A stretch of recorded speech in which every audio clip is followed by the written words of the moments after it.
Hello, everybody. It is my great pleasure to welcome Gilles de Castro from Brazil, from Florianopolis, and his talk will concern some truths that are universal sister algebras. Gilles, the floor is yours. Take it away.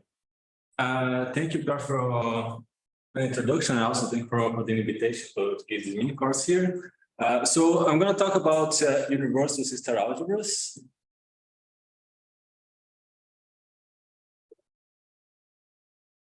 And the idea is that I'm going to try to present the construction that was given by Blacadar in the 80s. And one of the generalizations that I've done with Juliano Boava recently. And also, I want to mention that there is also a paper by Terry Loring where he gives a more general definition of sister relations. But I don't think that his framework works fine when we try to work with the strong operator topology. I'm going to explain this later on. But I think that what I have done with Julian Boava is slightly different than the construction that Terry Loring did in a more general setting.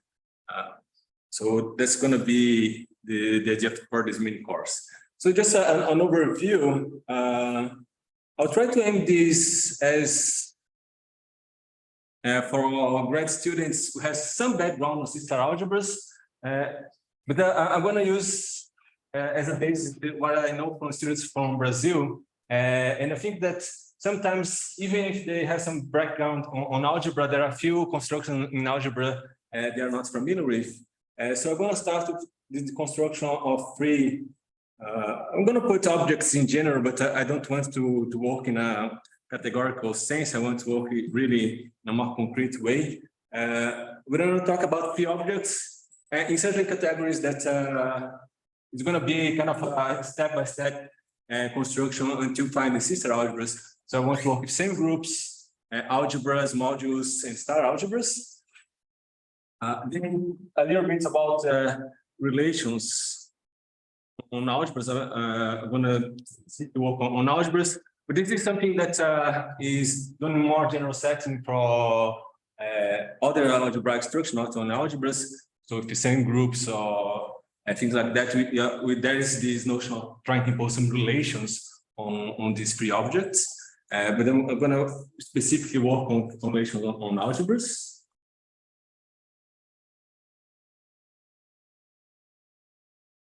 So this is going to be in a pure algebraic setting and operator algebras. And then I go to the case of sister algebras. In particular, I want to prove there's in general, unless we consider the empty set, there's no free sister algebra generated by a set. And I'll explain why this happens. But even though we don't have a free object in the category of sister algebras, we can still talk about algebras given by generators in relations. And the idea here is try to explain a little bit about relations on sister algebras.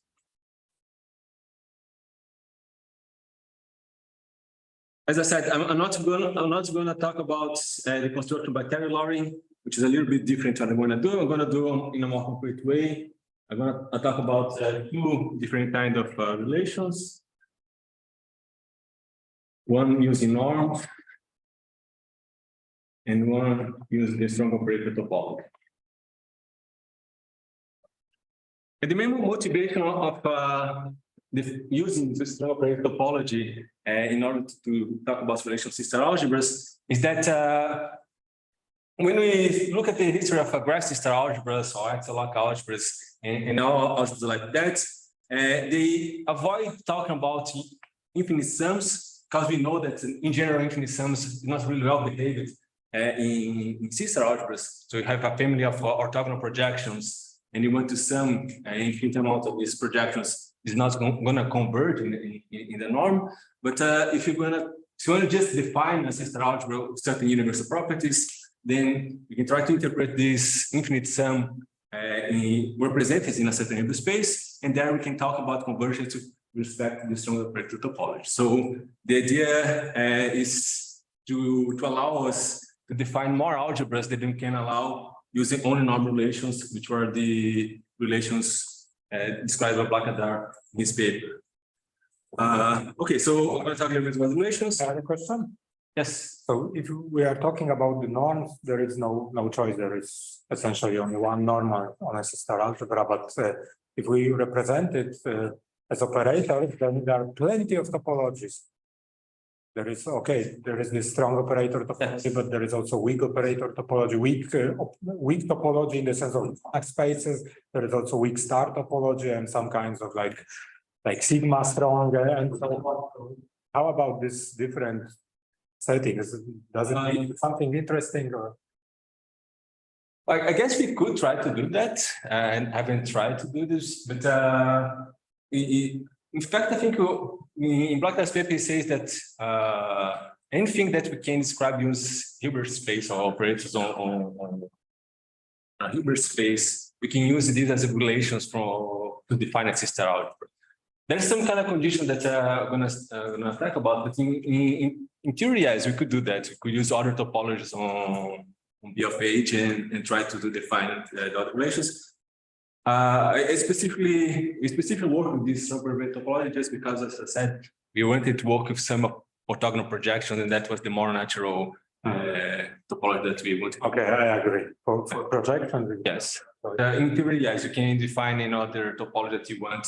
I'm going to explain how we're going to build this sister algebra when we get there. But in theory, yes, you can do something more general than just use topology. I have a question. Does it differ very much if you have the university star sheet finds a norm? You take the von Neumann closure. Is that the object that you do? Was it different? No, it's different. It's different. Yes. I'm not gonna compare it with the von Neumann closure of your university star sheet by norms. The algebra itself is not going to be built inside the represented. It's going to be built abstractly. So the sister algebra, the universal sister algebra, will be a sister algebra itself. So I'm not sure if you take the sister algebra and then take the closure there. It's the university star sheet. We are talking about university star sheet. Yes, you can do this, and that's university star sheet and the university star norm. I can represent it faithfully in a Hilbert space and take the yes. Yes. Is this different? That's different. You get a different star sheet. Yes, you get much larger. In fact, there is a theorem that if you do this, you take a universal representation and then take a double commutant. Yes, to generate a von Neumann algebra. There is a theorem that this is the same as double dual, which is something huge. Oh, okay. Which is something huge. I got it. Thank you. But if the algebra itself that I'm going to construct is going to be not represented, it's going to be an abstract algebra. So maybe is there a distinction to be made between the universal representation of a C-star algebra and the universal C-star algebra? Yes. For which we don't have a particular representation. Yes. So the universal C-star algebra that's going to have generated some relations that you want these generators to satisfy. And that's in this sense that we talk about universal sister algebra, not the universal representation itself. So usually this, even on the level of sister algebras, the universal construction in the sense of universal representation, it is like taking the direct sum of a possible state, which is always something huge. Yeah, but you can expect to get isomorphic. Sometimes this one state is enough.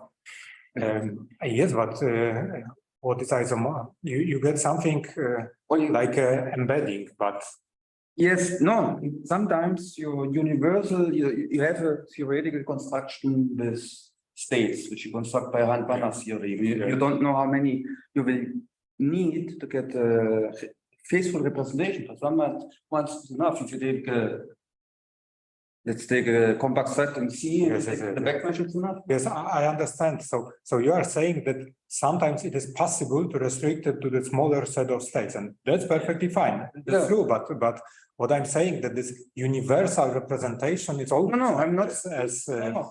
No. Sorry, my question was, you get your university star sheet, and you take one representation, and then you start to take. I see. So I think that it may depend from how you represent it. Okay. Yes, I would guess so. Especially here, when you use this relation with respect to this strong topology, the representation itself is going to be really important, because if you change the representation, the relation itself may not satisfy in another, even if the representation is favorable. So it's important that but we're going to, when I say universal here, is that there's a universal property, and this universal property is going to be written in a way that the representation is part of the definition of the universal property. So it's going to be important which representation we use. As long as there is at least one that satisfies what we want, that's fine. Even if this representation may be a Hilbert space that's too big, because we're going to take direct sum of Hilbert space, but at least it exists, and the algebra itself can be small, even if the Hilbert space itself is huge. Okay, so I'm going to talk about the relation. Then, as I said, I'm going to talk about how to build a sister algebra.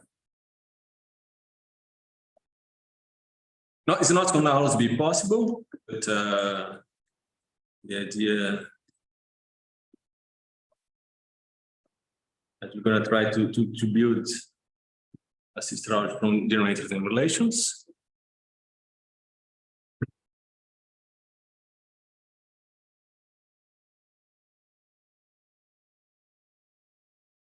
When we see the construction, we see that we can go for more general relations than use just the strong operator topology.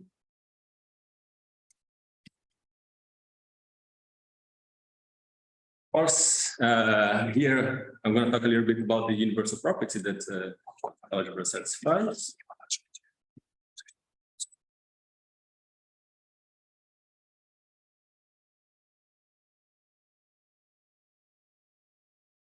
Then I want to talk about the graph algebras, because the fact is one of the examples that people really try to avoid using infinite sums in order to define the algebra. But we can define the algebra using infinite sums. Of course, now we already have a well-known definition of graph algebras. We want this definition with the infinite sum to coincide with the definition that we already know for graph algebras.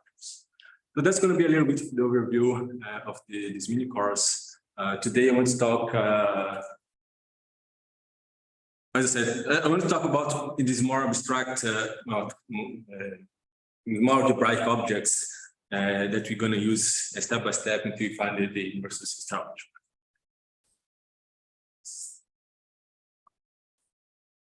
So in general, when we talk about the free objects,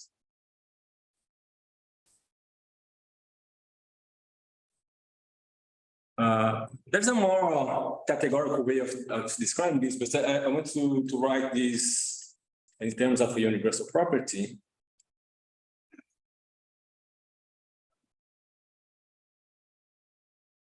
And I'm going to leave a blank space that you're going to fill depending on what the construction that we wanted to give.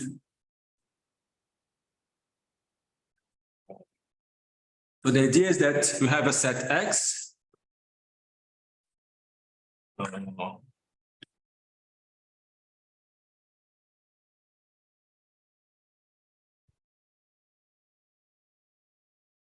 Three.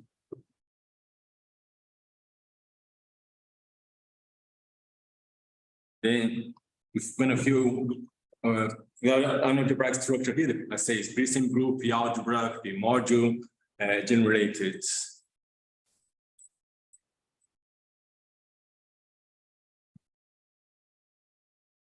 X. Of course, it must be the same structure. I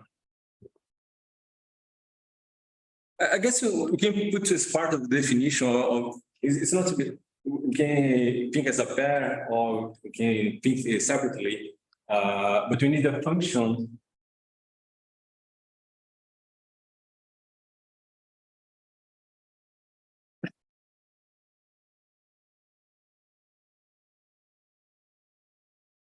let's call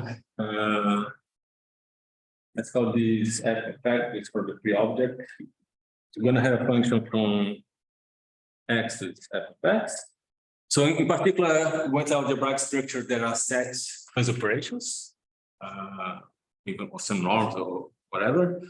So we have a function from x to f(x), such that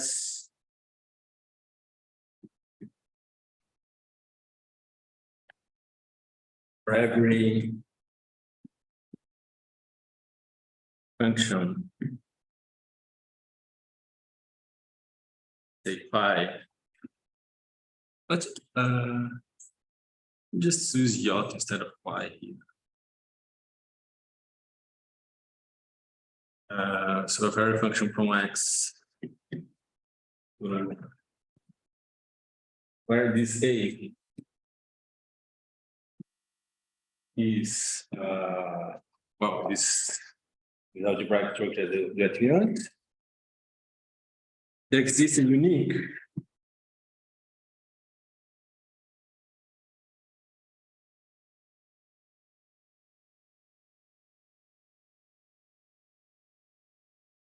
homomorphism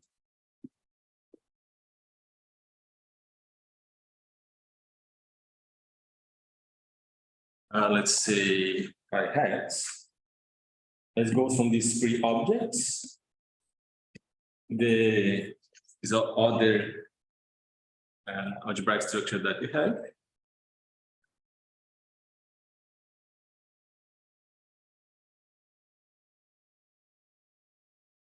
Such that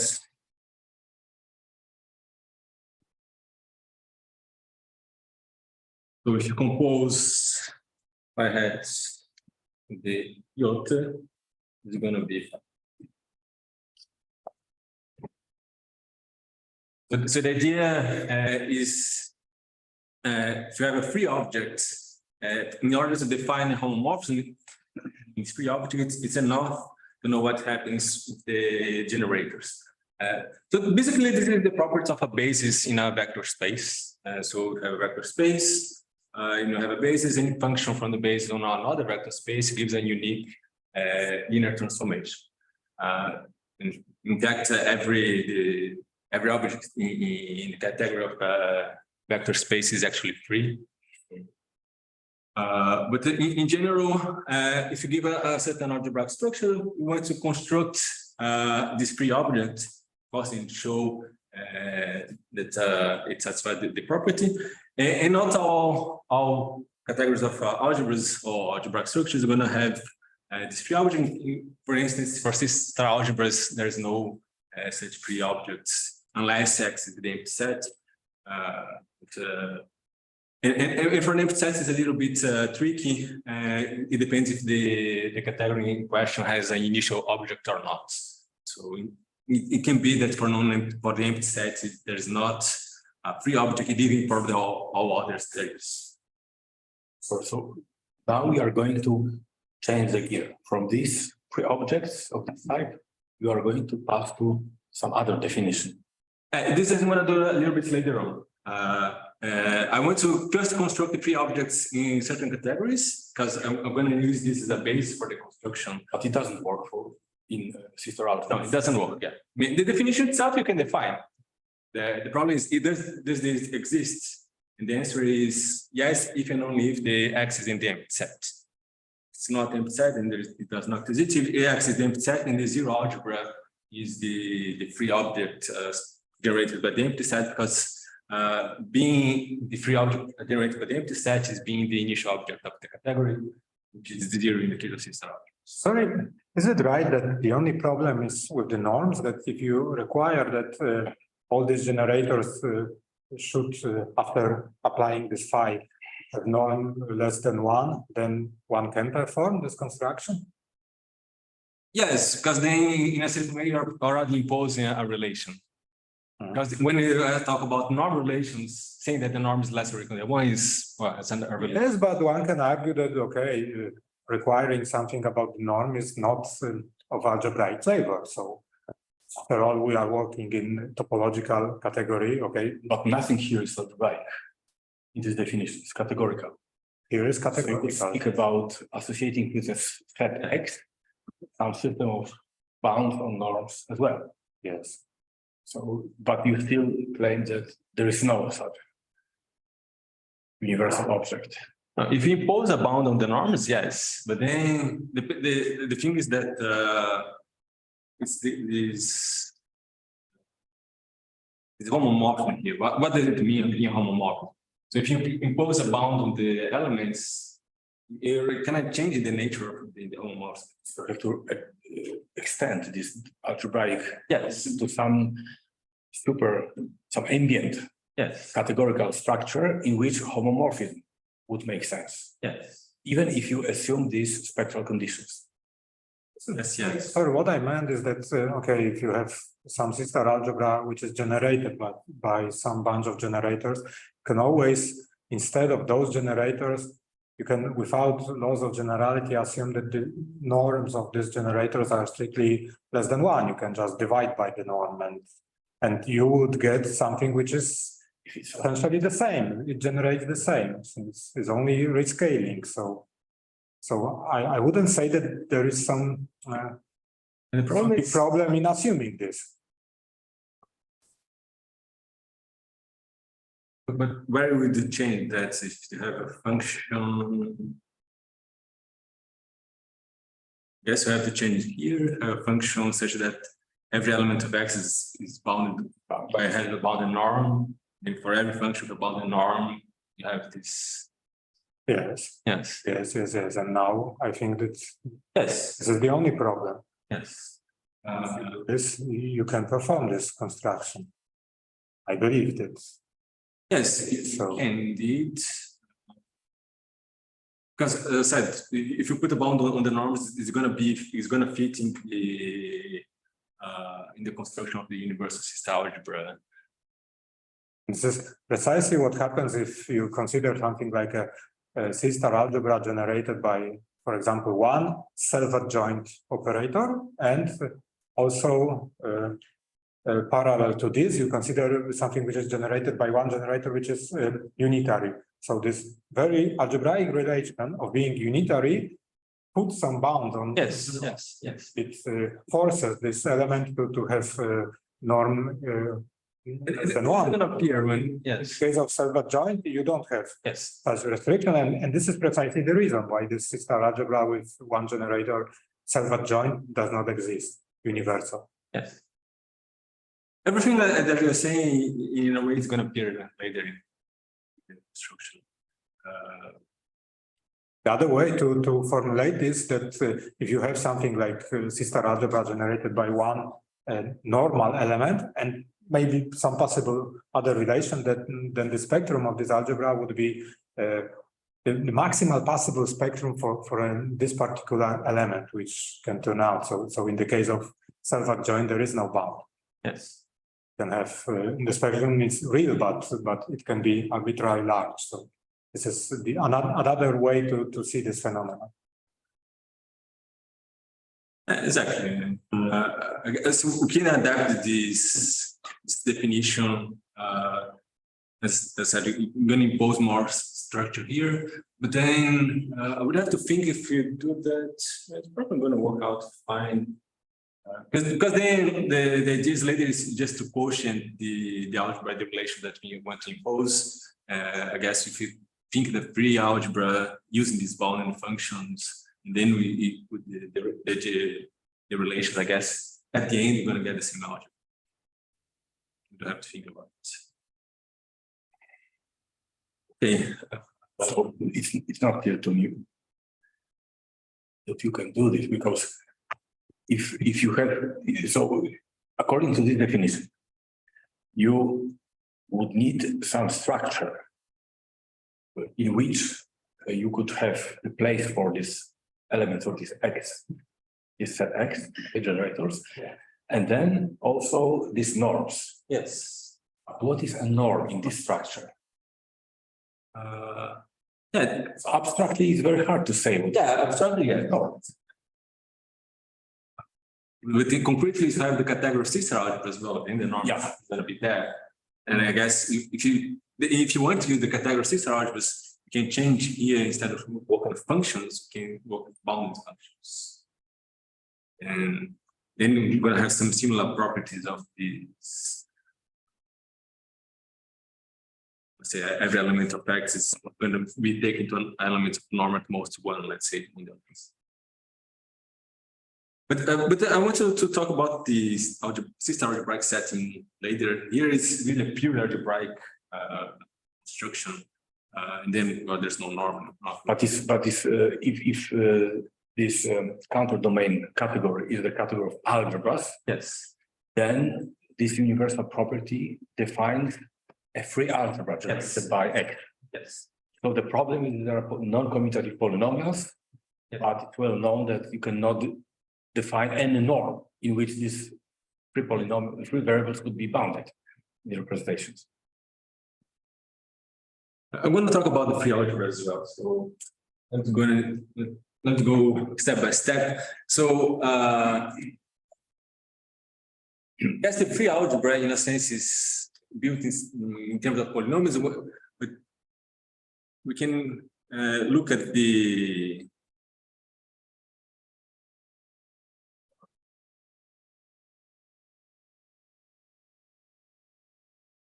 we can look at the words in these polynomials being elements in this free semigroup. So the idea is here is have for semigroups we need the X to be non-empty.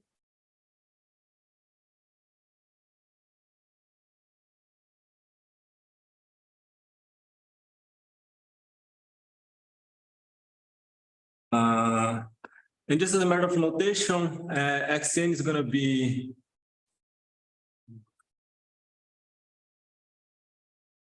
the Cartesian products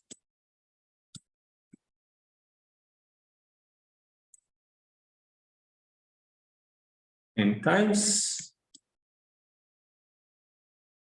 And here I want to use notation that I'm used to. So natural numbers not the zero, about the zero. So this is a copy of X n times, and the elements here, instead of using the usual tuple notation, I'm going to use notation of just concatenation of elements in X. So an element in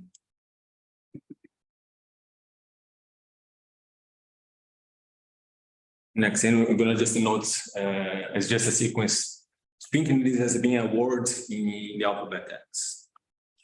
And then we can define the union of these, let's say, words of at length at least one.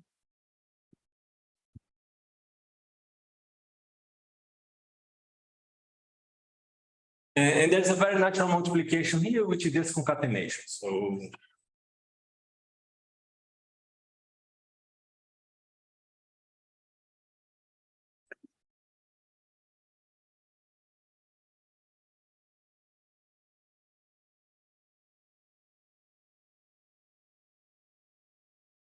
define a multiplication on the set.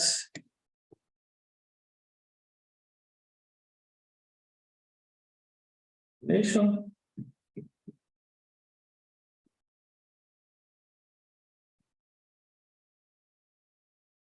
And it's really clear that if you concatenate three words, the order in which we concatenate does not matter. So its multiplication is associative. And why is this going to be the free algebra in the category of semigroups? Just because the order does not matter. So the mother parenthesis, not the order. Yes, the order is in the sense that I have three.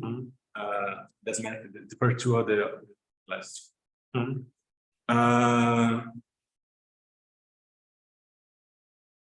Well, here we have the inclusion. Here is really inclusion. In general, that map iota does not really need to be injective.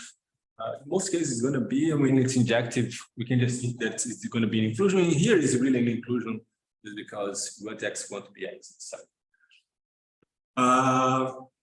Okay, so the map is just the inclusion map, and we have a function phi from X to a semigroup S.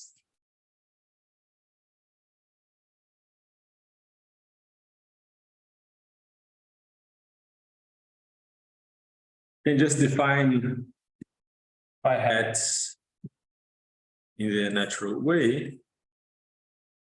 Just take a word.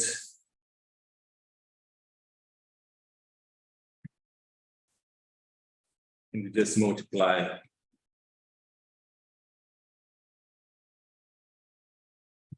In the same group.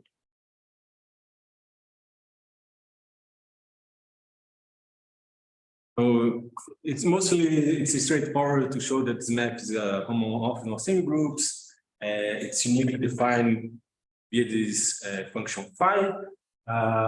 So this same group X plus is the free semi group generated by X.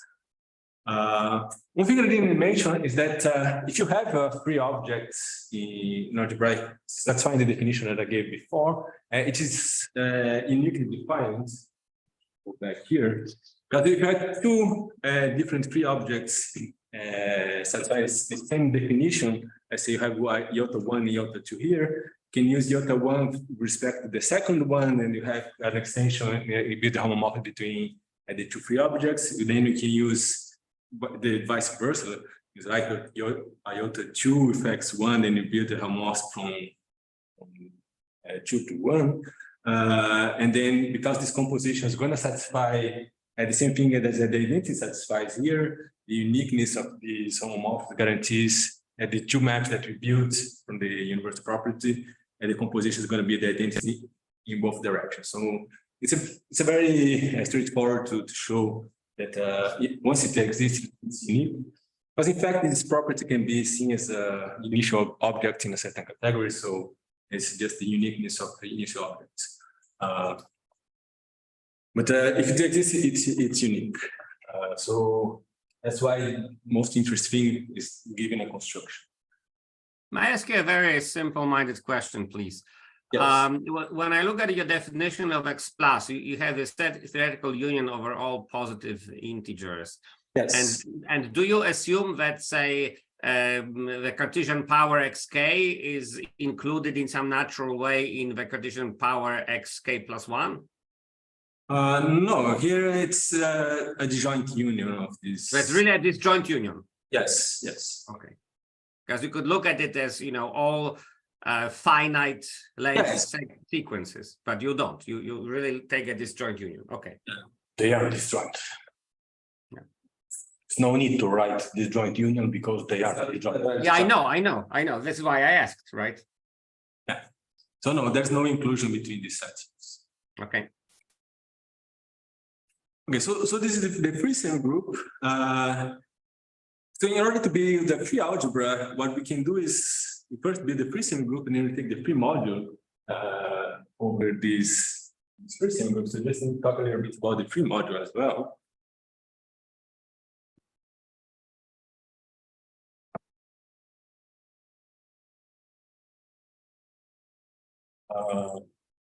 Now I'm going to suppose that R is a ring. I'm going to put here if units, because I don't know, since my background is in operator algebras, ring not necessarily unit because we want to work in non-unit system algebras. But if you look at some definitions, there's this definition of rung, which you just take the I, and then that's what we think is the ring without units. Anyways, so I have X a ring of units, and then have X again a set.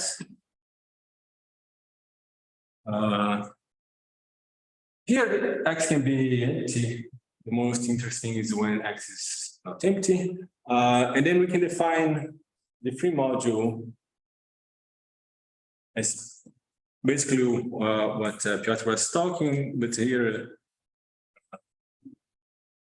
you think of functions of X R such that f has finite support, so fx is different from 0,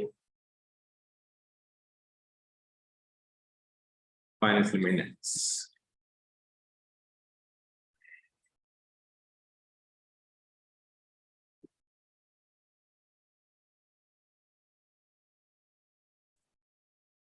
And then the operations are pointwise operations.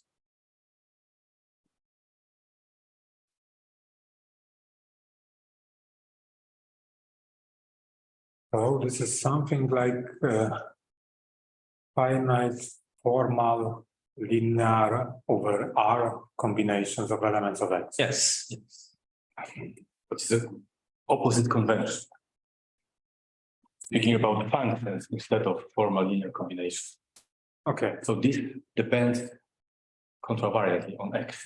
What you are talking about depends covariantly on X. Does it? Yes, because these are elements which form a basis over R. Okay. Yeah, that's right. If you have mapping from X to Y, you get mapping at the level of formal combination, and here you have pullbacks, yes? Something like No, It's more complicated. no, it's gonna be covariant. You have a function from X to Y, and you have the inclusion from Y to the free object. So you have a function from X to this free object of Y, and then you use the. But he's asking, how do you map this set of mappings from X to R if you change X? It's not post composition with X. With map. It's not composition with Yeah, the map. it's not. It's not, yes. So it's an But there's a way of building as a covariant function as well. Okay, so the operation is then pointwise. And then again, we need to explain how can we find this map. Let's find the inverse property. So let's say you have phi from X to M function. yes, I think that you are right. It is like you have a group, for example, and you have two construction functions on group and also group algebra. Yes. Yeah. If the Those growth are in duality. is finite, Yes, finite.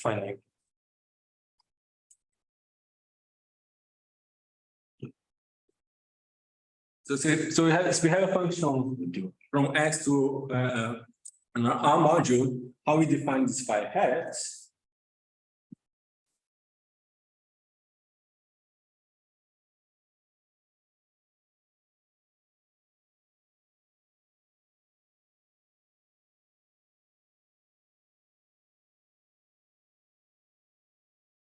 We take a function and we want to define an element like Xm, and the idea is that we're going to take the sum over all X in X, X.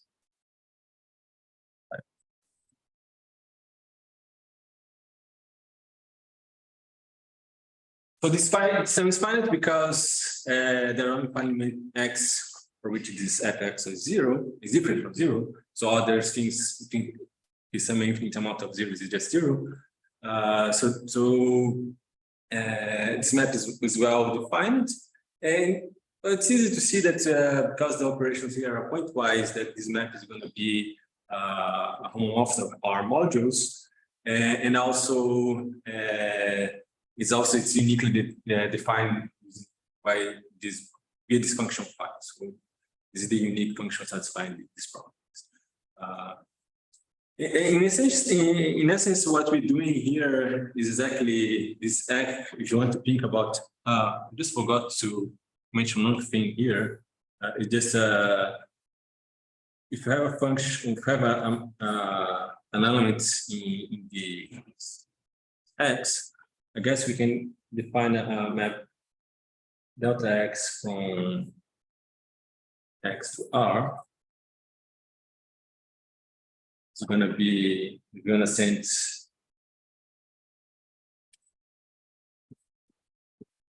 any element other than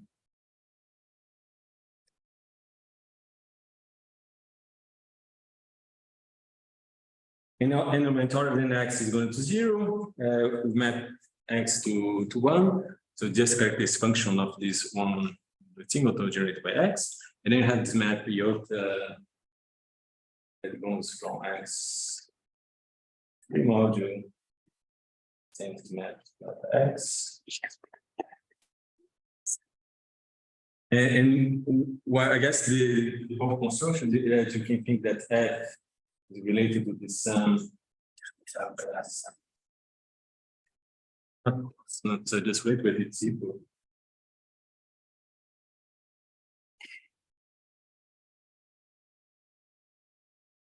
So I guess we can use these formal sums, linear combinations of these elements in X. Really, it is a function. Yes, and this duality, covariant versus covariant, is visible now since those f of x is seen as coefficients and those delta are like basis vectors. Yes. So this is the reason. So it is like an identification of functions, finally supported functions with finally supported measures. Yeah. On this level, it's they are indistinguishable. Yeah. But covariant terms. Okay, so this is the construction of the free module. I like better here because formal sums in a way is just it's not really. I'm not sure how to well define without using functions. How do you define a formal sum? So I think for easy functions, for me at least it's more clear. Okay, so now we go for free algebras.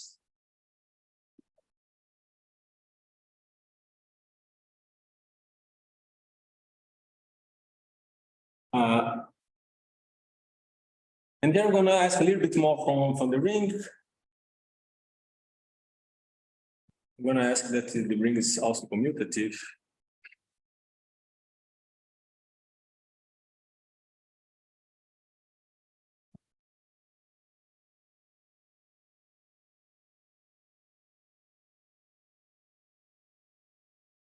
But otherwise, definition of algebra, I think it's a little bit more. I'm not sure if we want to define for non-commutative algebra, non-commutative rings as well. Anyway, let's suppose the target is commutative, so the left and right module structure are the same. And again, we want to try to define the free algebra. The algebra itself does not need to be unital. So I'm going to use the free semigroup. So as modules,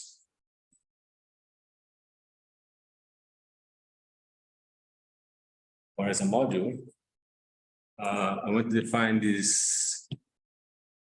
It's not really, I guess, the usual definition of polynomials, non-commutative variables, because here there's no scala by itself, because here it's going to be the free.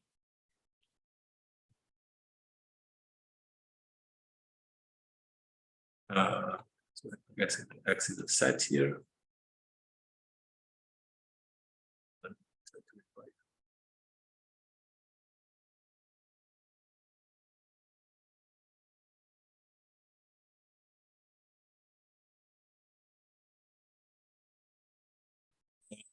And the thing is, how do we define a product here? So I guess we can define this.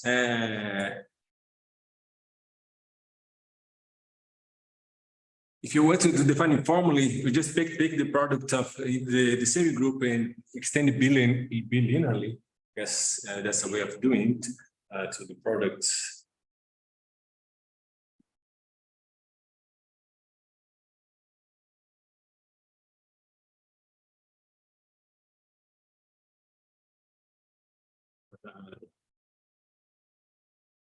We don't allow words of length 0.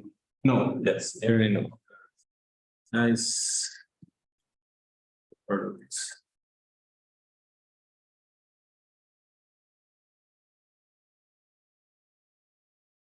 Semigroup. And it's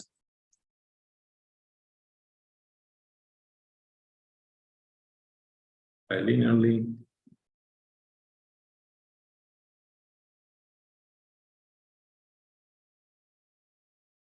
A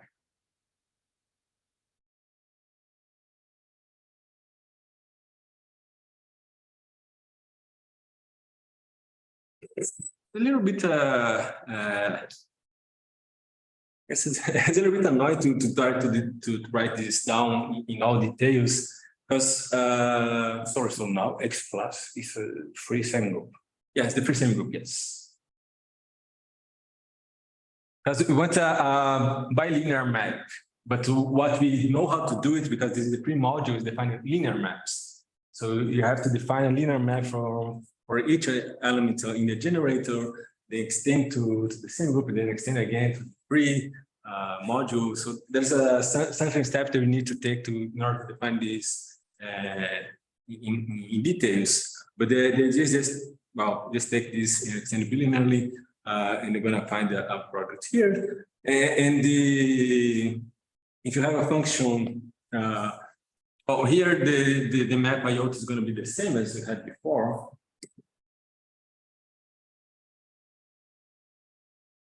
Because we're thinking that X is contained in the same group, so we use the same map as had before. And if you have a function from X to a certain algebra A algebra,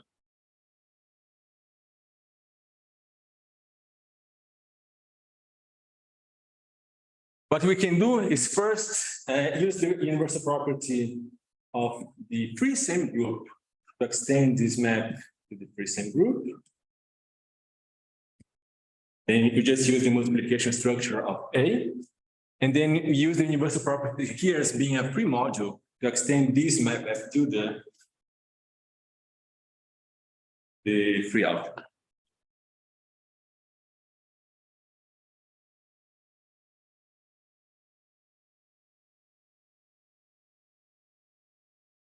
So here, so I had, and I guess I had there's gonna be there's an inclusion of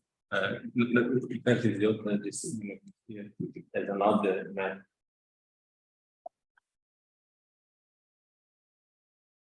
I guess you could call it as well, anyways.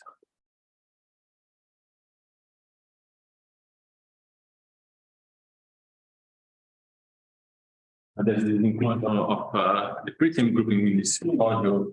So this phi hat is just includes these other inclusions with respect to. Gilles, I think I'm missing something. There's R to the X plus. X plus is the free same group. Right, so this is the free module on that free semi-group. Yes. So it's a module. Yes. There's no multiplication defined in R brackets X. So the idea is to define the multiplication, extending the multiplication of the free same group in this bilinear fashion. Okay, so that sentence is where you define multiplication. Yes. Multiplication in the free X plus is called concatenation. Yes. Yes, it's okay, and then just. So you know how to do it for the basis, because it really is a basis for these modules.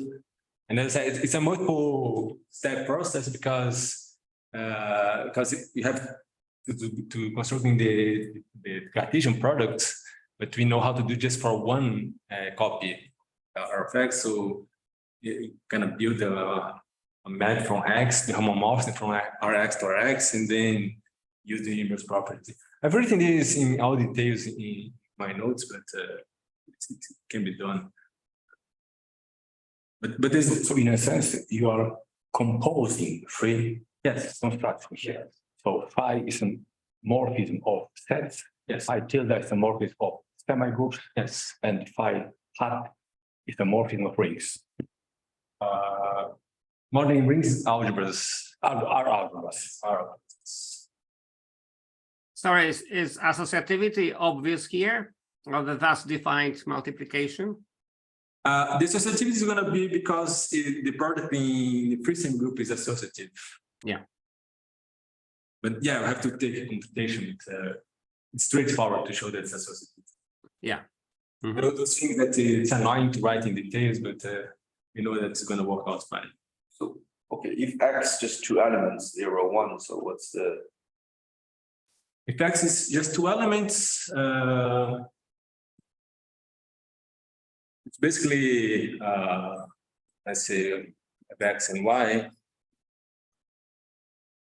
So an element of our X is going to be something like some kind of sum, or it's going to be a finite sum. So let's say, I don't know, 2x, and then you can have exponents, but we cannot commute. So we're going to have things like that. So we start y, and so on and so forth. So these are going to be elements like this. So it's non-commutative polynomials, but because I don't want this to be necessarily be a unit algebra, there's no constant coefficient. So there's no all exponents being 0 is not allowed. So really, it should be delta sub x by 2. Yes. Technically, it should be delta sub x. But Basically, just non-commutative polynomials. yes, With coefficients in R. yeah. Excluding the constant polynomials.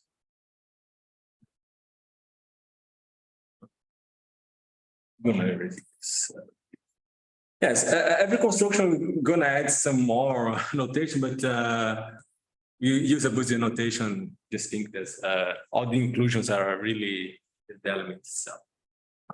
Because otherwise, gonna compose the notation. And finally, well, before I go to the sister algebra case, just talk a little bit about free star algebras.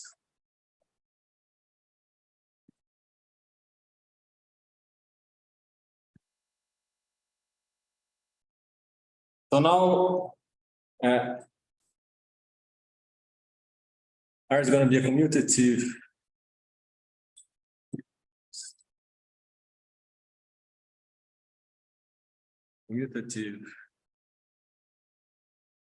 unital star ring.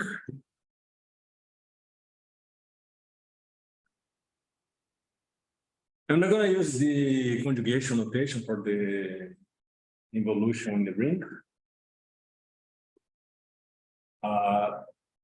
Even if the ring a priori there's no star, we can always use the identity function. It's going to satisfy all the necessary properties to be in star ring. But of course, what we're really interested in later is just complex numbers. Because once you go to sister algebras, everything is going to be over C. So what we do, and then again we have X sets. So how do we build this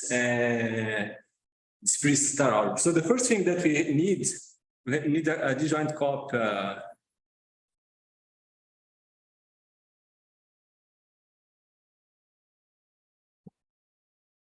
of X, which we denote by X star.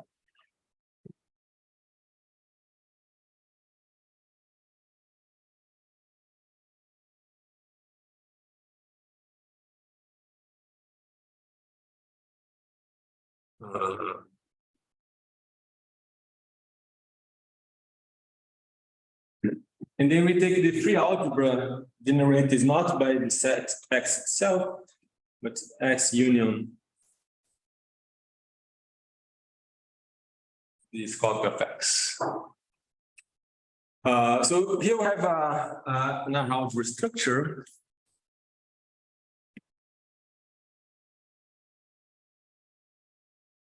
And then again, there's a trick in how they're going to build an evolution on this algebra, because the evolution itself is conjugate linear and then it's homomorphism. So we cannot really directly use the universal property of our algebra, otherwise we're just gonna get something which is not anti-homomorphism. But what we can do is we can consider a copy of this algebra in which the multiplication is just the opposite multiplication. This is very I think it's a new construction for rings in general. You can take the opposite ring and just multiplying in the different order, but we also need to change the R module structure. Instead of multiplying by the element R, we multiply by the conjugate of R. So we need to take this copy of this algebra of these two different operations. So the sum is going to be the same, but the multiplication is the opposite multiplication, and the scalar multiplication is going to be multiplication by the conjugates. But we can define basically the idea is that for the generators itself,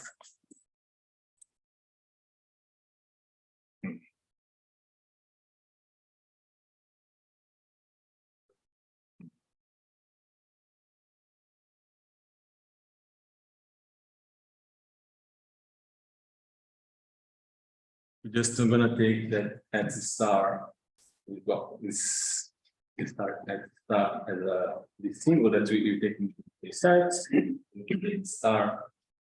So there's a trick here. We're not going to consider this algebra, but as I said, the same thing. Because when this map to be a homomorphism and conjugately. And so could you just define this to be the, the star polynomials over X? Non-commutative star polynomials of X with coefficients. Yes. I mean, is there a problem with defining that? Is this the formalism you need to make that definition rigorous, or? Yes, it's just a more rigorous way of saying, because what's the polynomial is non-commutative variables with stars. Yeah. Functional. It's just a way to make it more formal, I guess. So the more accurate way of writing this would be that passing through the ring, if you are using this, or algebra, if you are using this triangle brackets, you are regarding these elements of X and X star differently. Yes. So it is not free polynomials construction as before. Except the variables is not going to be only on X, but it's going to be on X on this their stars as well. It must invert this concatenation of elements from X star. Yes, when you take the No, I'm not talking about star. I'm talking about this construction. The product itself, we can have the elements, let's say. So this notation is misleading because you are not generating free polynomials on spanned by the set X union X star. Yes, we are. No. Yes. No. You need For instance, X star is an element here, which is not X square or anything like that. Yes, but concatenation. If you are, because this you defined as by this free semi-group construction. Yes. But on the way in your passage from semi-group construction to multiplication of words, you have to inverse multiplication of stars. Otherwise, it doesn't work. No, but if you multiply X star. So, Thomas, you have formal symbol X, for example, you have formal symbol Y, so then you have different formal symbol X times Y, and then you also have symbol X star, you also have symbol Y star. Yes. You also have symbol X, Y star altogether, but this is not independent from Y star, X star. It should be equal to. That you have a draw YX star. No, I actually don't have a symbol for this. Yes. That's the point. Yeah. So the problem is that this notation R triangular bracket X union X star should be replaced by something more subtle. Yeah. Because you are passing in through stages from sets to algebras. So, and in the middle you have passage from the set to this semi-group, okay? But the passage from R from R triangular brackets, blah, blah, blah. So this uses words. Yes. So you should regard this concatenation of x's from x and x's, x stars from x star differently. Otherwise, it's not consistent. Adjoint is defined in that way that its relation hold. Adjoint from this polynomials are defined in that way. So a priori, this is not a. That is the definition. That is the definition of adjoint on by x, like that. I'm saying that the concatenation of elements of x plus should be reversed. What are you saying? No. No, They shouldn't be reserved. because, no, because this would be free polynomial algebra generated by the set x union x star. Exactly. So we have elements like this. So we know how to multiply them. I think on the right, you have the algebra R of X union X star. Yes. So this map is defined by embedding X union X star in, and then using your universal property. That's the point that I was talking about, is that, okay, you have these words on x star and y star. But the problem is that when you want to define this properly, this is not defined by the universal property using the inclusion of x inside here. Okay, Okay, it's so not defined. this was my point. Yeah. You are using this notation, meaning then you define before. But there's no star before. No, I'm not talking about star. This, I'm talking about these triangles. this is exactly the same thing as before. Okay? It's with a linear combination of polynomials on x and x star.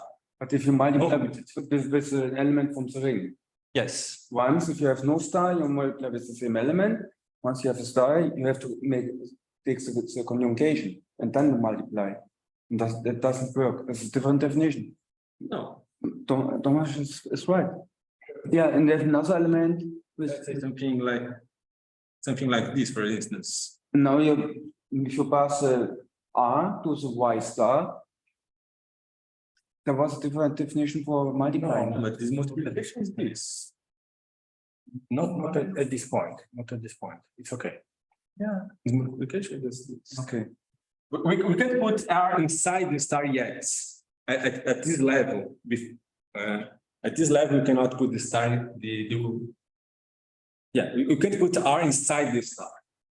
So at this level, we just define here, this does not make sense. Maybe my next question could clarify the situation. Is this construction a free star algebra? Now, he is defining a star after this construction, and that star will make it a free star algebra. Yes. So here is just another algebra. At this point, we don't have an evolution. Okay. So Okay. it does not make sense. Yeah. To take Rx include star doesn't make sense here. Makes sense here. So what we do, we need to build a function. Yeah, you define Rx star to be X star times R star. So that's fine. So we need to find the evolution on this algebra. You define an evolution here. You need to find this map from this algebra to itself, which is an evolution. Yeah. The thing is, how do we define this? And what I was saying is that technically, if you want to use directly here, it's not going to work because the multiplication, exactly what Thomas was saying, is it's not going to change the order. Yes, So what we you said that this is a free it's a free star algebra. Now you are saying not. It is not. But I think Gilles hasn't defined the map star yet. yes. It's a free algebra. Well, now it's a free algebra. Okay. So we need to define this map. Okay. So this map here, as sets, it goes from here. Okay. But on this side here, I'm gonna put something different. Let's put an H here. Ah, okay. So I said, Okay. So it's a different way of writing. What is H? I'm gonna explain here. Opposite. Multiplication. Okay. Partially opposite multiplication. Okay. So Okay, so Semantics, so. but you have this Okay. is just defined as formal symbol, so Yeah, this age changes everything. could also view it like X and Yeah. with another copy. So your style is not mapping into the same object. not the same object in the category of star, no. But that is fun, because when start, how can this be free star algebra if it's not a star I'm algebra? not finished defining the map star yet. Yeah. Not yet, it's not, okay. So my question, is this a free star algebra? The answer was no. No, that's it. You need some steps to define this. Find it. It would be. We need to wait, and that would be in a. Okay, so I expected this, okay. First, we need to define the star, because otherwise it's not even a star out. So how did you define? Sorry, I just want to make sure that you really write X union X star, not X union X plus. It's X. Yeah. It should be stuff. And here should be the other ones.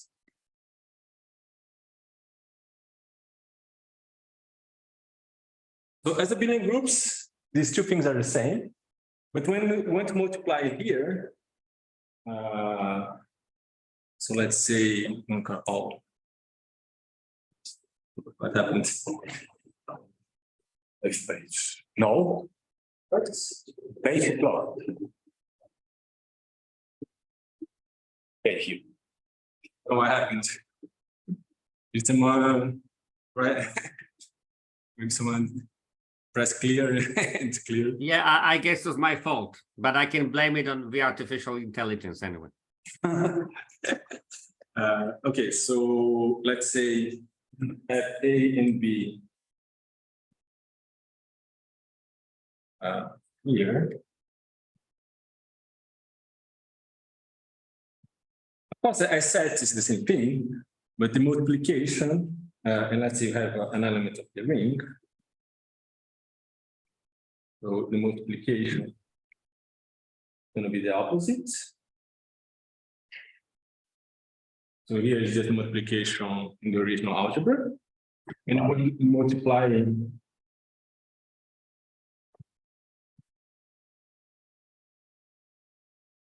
by an element of the ring, you put the conjugate. So this is an algebra. And now we have a function. So you have a function phi on x here. Union x star. It's algebra.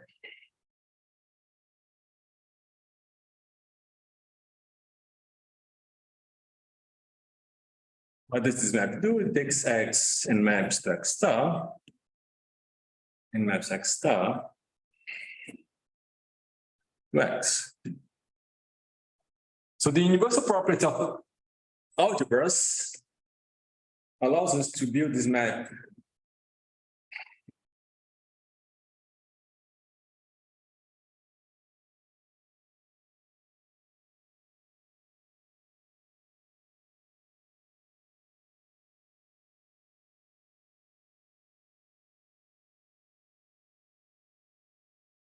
So this is given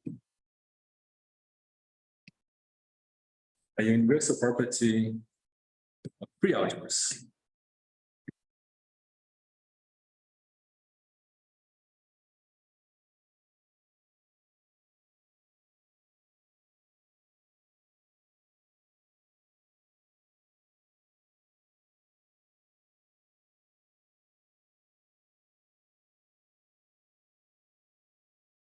But the thing is, this is a function, and as a function, we just say that the star, as a function, is just this phi hex. As definition. So this is the star, this is the involution. So if this star, then this becomes a star algebra.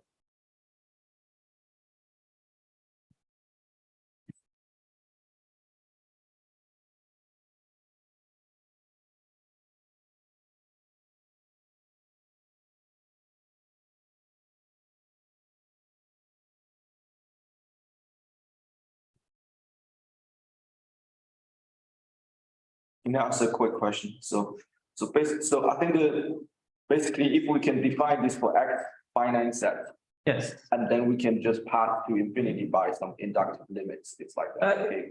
Don't you really need to go for an inductive limit because you can already define this because at the beginning, this is just functions from a certain set to R. Yeah.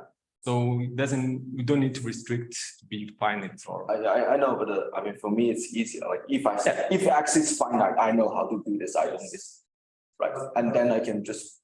But you also, you always take functions with finite support, so it does not matter whether your set is infinite.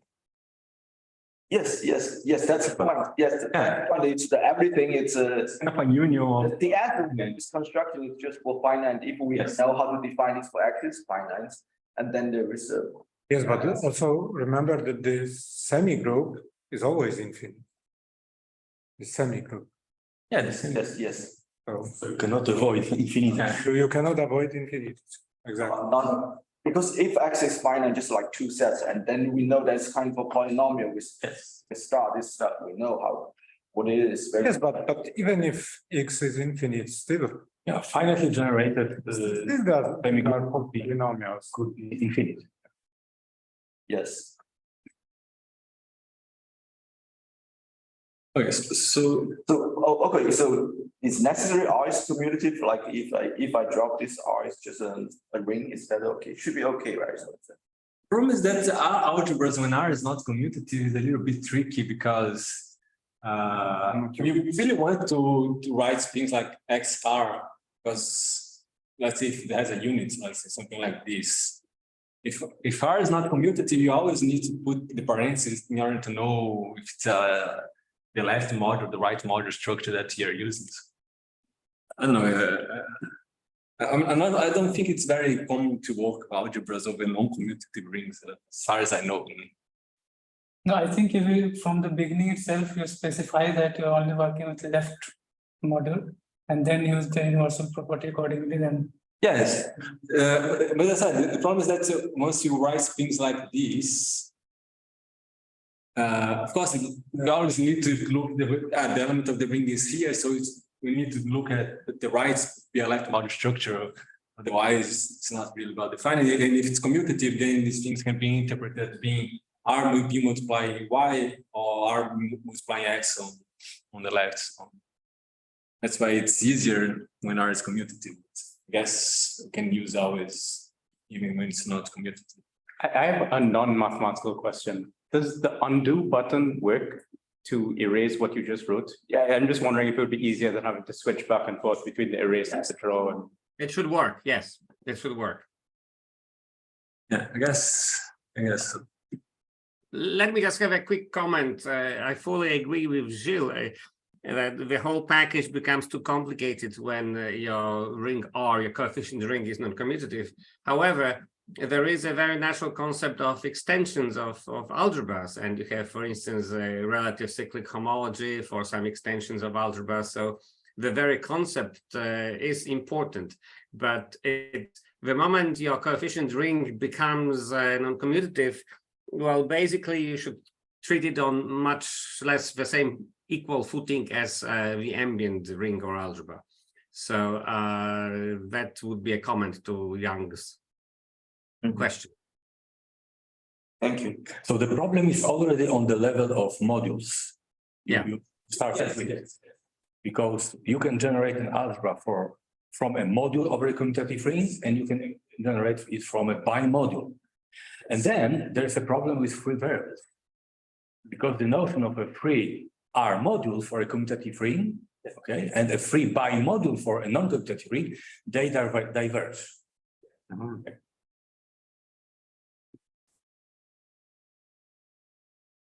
Any other question? So going back here, so find the algebra, we still need to give the universal property. So I still have a function radius phi, let's say from X A. Now a star algebra.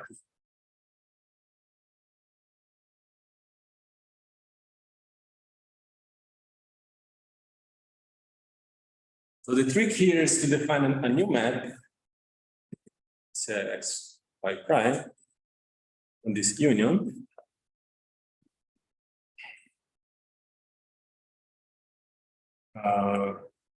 With this, what we need to do is take x and maps to pi psi of x and map an x star psi x star.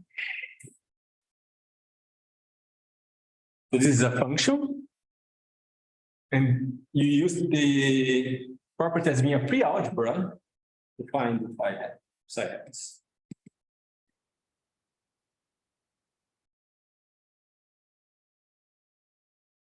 We're not going to use the iota function here because, as I said, it's too cumbersome to write out the notation. But basically, what it does is just extends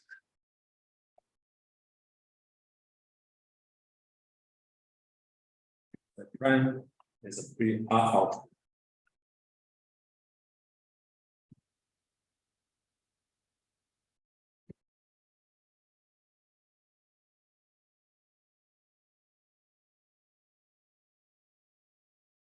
Basically, comes to a construction. Of course, we have to prove this, but you prove that this map is star homomorphism. Now we preserve the star as well because of this definition of psi prime, and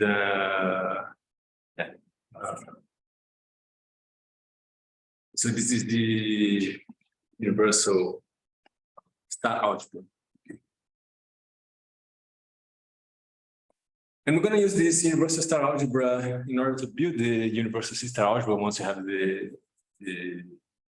relations, because just to study here. Because now let's think that R is the complex numbers, and we want to build a representation of this free algebra.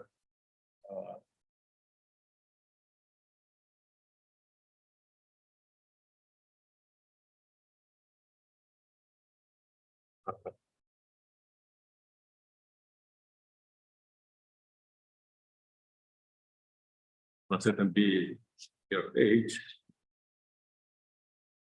Bounded operators on Hilbert space. It's just given by a family of operators.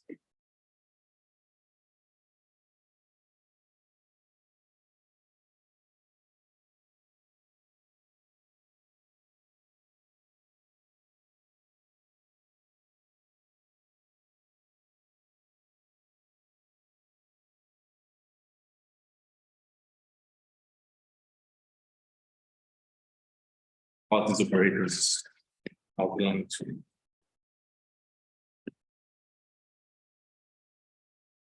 So this is going to be the sorry, you want to have some relations between them. Yes? no, for now, it's just a representation of the free star algebra. The representation of the faithful.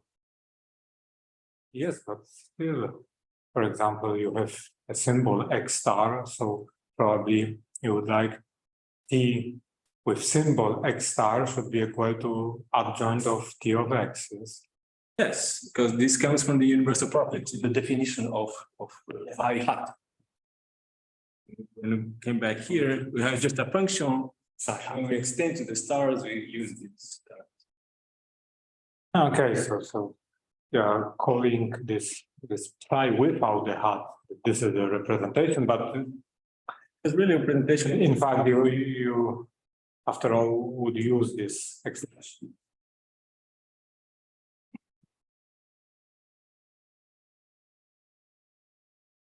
Yeah, so yes, T of X star should be the adjoint of Tx. No, but you can use the word representation and then you can define it whatever you like. But if you use the term star homomorphism, then you should have something which acts between sister algebras. Yes, you cannot say that star homomorphism is a family of operators. No, star homomorphism is between star algebras. You don't need star. Yeah. Here is a star algebra. Here's another star algebras. We're just calling a representation of a star algebra as just being a star homomorphism. Yes, but it's not, no, it's not. It is not exactly this family of operators You can assign X. you can assign a representation to a family. It's uniquely determined by that Yes. family. So Yeah. this is what. Yeah, when I say it's given by, it's just that this is all the data necessary to quickly determine the representation. In the star representation, you just have to sign the. Yeah. Operators, that's all. So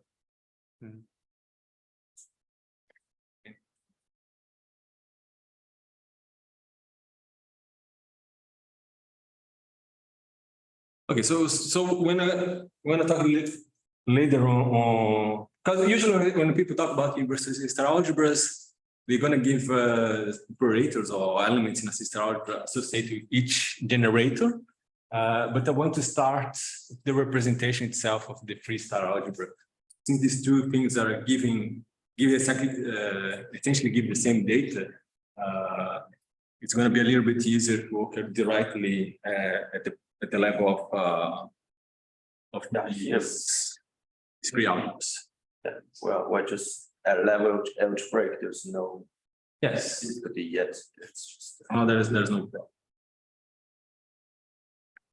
So in your terminology, to say that you have a sister algebra generated by a self-adjoint operator doesn't make sense. No. It's not free in your. For now, I'm not. I haven't talked about relations yet. But when I talk about relations, we don't have a university star algebra generated by self-adjoint element. I think that you can state the definition and then the observation is such an object does not exist. So the same about unitary operator generators. Let's say. You are not talking about unitary generators.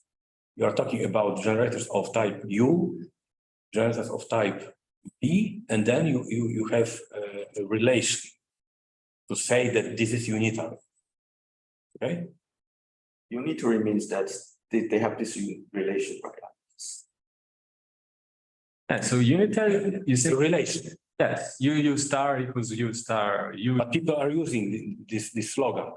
This is a algebra freely generated by a unitary operator, for instance. I see. So you are saying that people, while defining point of view, use different, I don't know, terminology. Do not include this relation, which is contained in this fact that the operator is self-adjoint. Yeah, for example, like a non-commutative, we can say it's generated by two unitaries, U and B, which means that we implement these relations. U equals like U times U star equals U star times U is equal to 1. Yes. So, Tomasz, you are saying that instead of saying a sister algebra generated by unitary, we should rather say a sister algebra generated by one element with relation and then include this relation being in this language. Yes. This is the language of. And technically, you need two generators because you need a generator for the identity as well.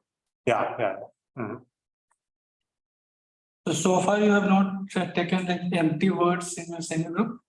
Because in the same group, in the free semigroup, no. The free monoid, yes. Then because these algebra, the way you're defining, they are not unitary, right? No, it's not necessarily unitary. So because for sister algebras or even for left path algebras, we don't want the algebras to be unitary. So that's why in my construction from the beginning, I'm not asking anything to be unitary. Except so all this discussion about unitary. Except the ground ring, yes.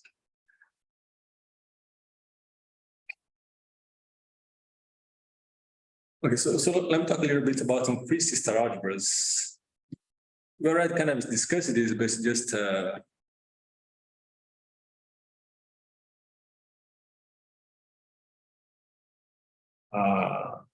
put the proposition here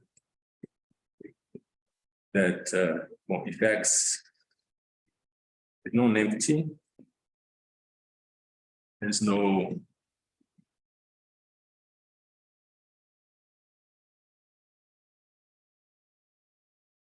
sister algebra.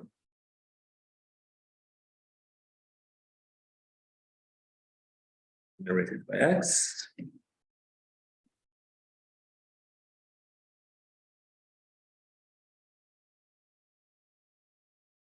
proof,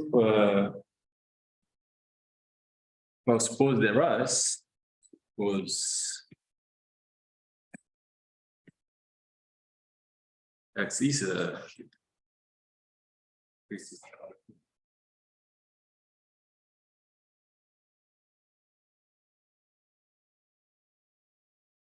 generated by X. So the idea is that we know that any star homomorphism between star algebra is contractive, and that's the problem that's going to arise, because we could define for each n natural number. Let's say define function. We go to C itself. It takes every element to n. Then you get a star homomorphism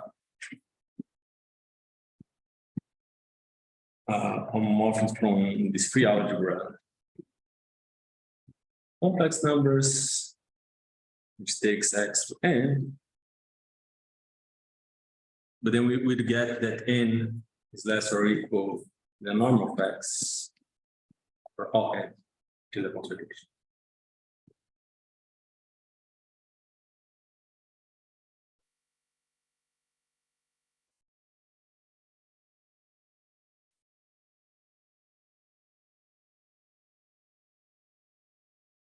That's the issue of the free C-star algebra. If x empty, let's say then the zero C-star algebra satisfies the property of being the free C-star algebra generated by the empty set, which is the case for any category, algebraic category, which has initial objects. Okay. So before going to do, may I have a question? yes. So, okay, there is a theorem, in fact, that how to say it? For example, if you have the so-called canonical commutation relation, that there is no bounded representation of this relation. So any two elements, okay, it can be realized in some algebra, but this algebra cannot be represented as bounded operator. In fact, it cannot be represented even on any normed algebras. So my question is something interesting in the context of free star algebra generated by some elements. If we would like to realize those elements as possibly unbounded operators, but still preserve some algebraic structure. Because if you deal with unbounded operators, there are problems with domains. And for example, you can construct two operators, one multiplication by some wild function, which has a property, for example, that any integral over an interval would be infinite.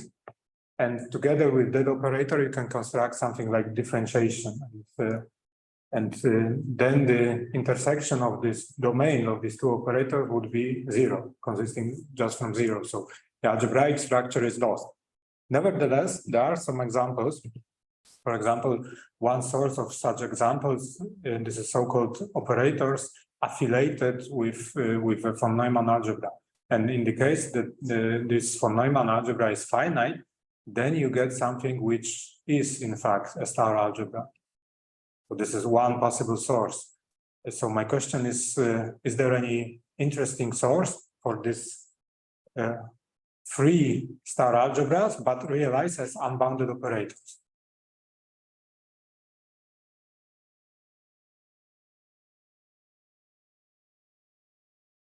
Yeah, for me, it wouldn't have been clear if you can always find. It's like you are searching to unbounded operators with basically with no algebraic relations. That's Can you possibly with no algebraic relation, but possibly with some algebraic relations?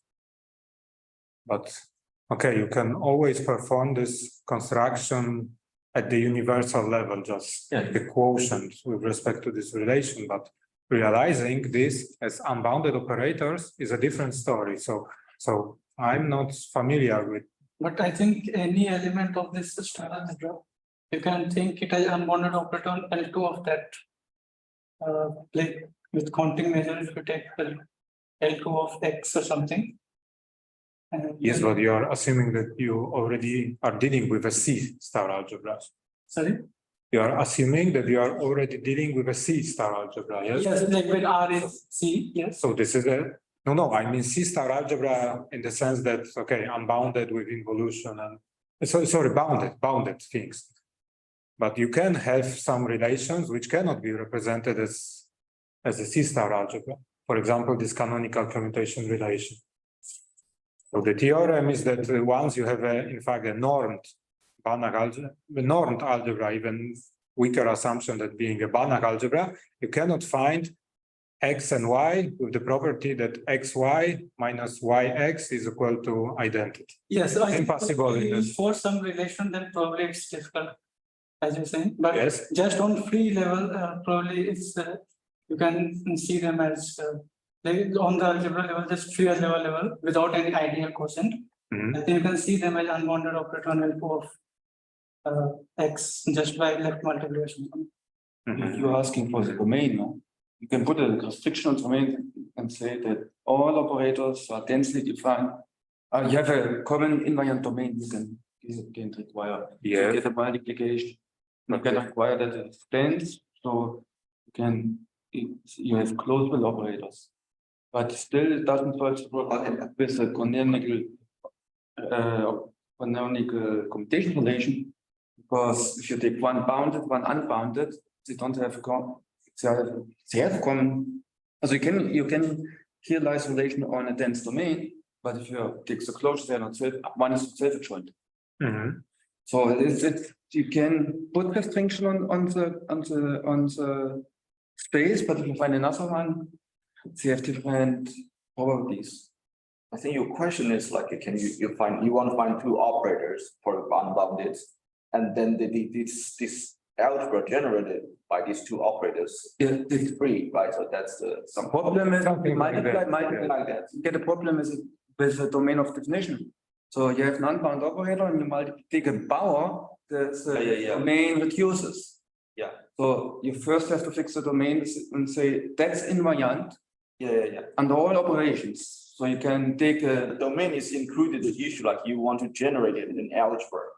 You do some two unbounded operator, you want to generate an algebra, then you have to make sure they have some common domain. That's Yes. And you can talk about you generate an algebra, then you can ask, is this algebra like free, right? Yes. Algebra, Exactly. that's the question. But the problem is if you want to have some universal object, if you change the domain or make it bigger or smaller, you get different properties. So what is the best domain?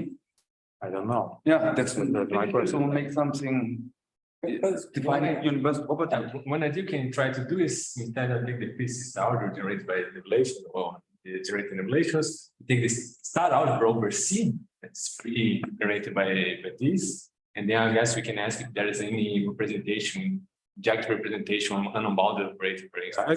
Exactly. Yeah. But as far as star algebra over C, as you can do whatever you want with these algebraic relations. So you want to put S equals star, you can do that. Or star algebras over C, not C star, we just can put the norm. But, we can talk about the star algebras generated by self-adjoint elements that we can do. Yes, but my question is whether it is possible to realize this in particular representation as unbounded operator. Yeah. That's a don't giving any. Like if you consider this box space of L2 of X, and then probably you can do But I don't know whether it is universal. I think that there is a question on, or maybe a comment. Still, there will always be a problem with the domain. If you have a good domain, you can close it.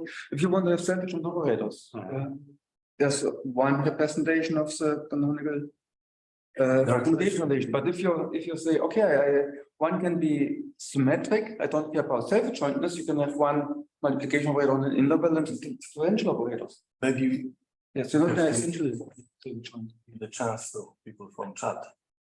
Is this proposition valid in the context of Banach algebras? That's it. I mean, Yes, this is my question. I mean that is it a trivial question? Do you hear me?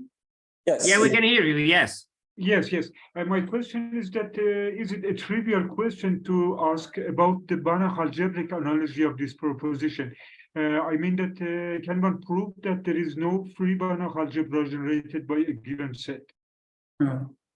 We relax the star structure, we forget the star structure, and we ask about the existence of a free Banach algebra, which is generated by a set X of a generator. Do you think that it's a trivial question? An argument should be the same. You didn't use star. Sorry, could you please repeat? No, it's just they're using the same proof. Although, is it always true for a star? But the question is whether. For Banach algebras, if you don't have a star. No, the question is whether the homomorphism between Banach algebra is automatically contractive. Yes, and I don't remember. No. Yeah, I haven't really worked with Banach algebras by itself.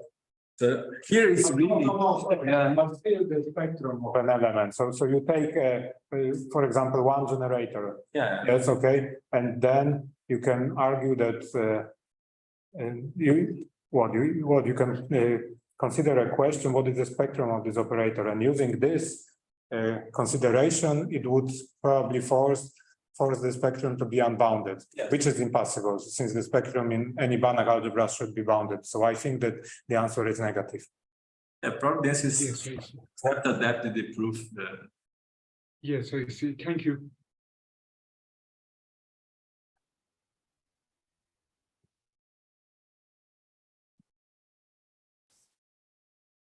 Okay, so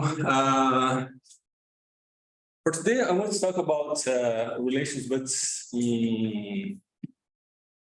before going to the star algebras, just some algebras. Yes, we can talk about relations on star algebras as well.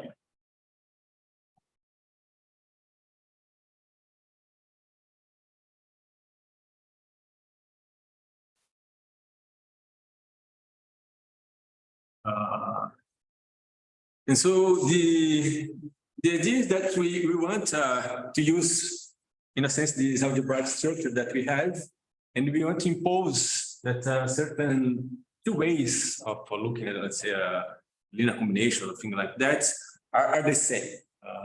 I like to think as complex numbers being a kind of the quintessential example of this is that we put a variable to use called I as some kind of variable that we can compute polynomials on that, and we want I squared to be equal to -1. So we are imposing the relation I squared being -1 to be able to hold, and this gives us the complex number. Basically, I think it's something that we see in algebra course, that you take the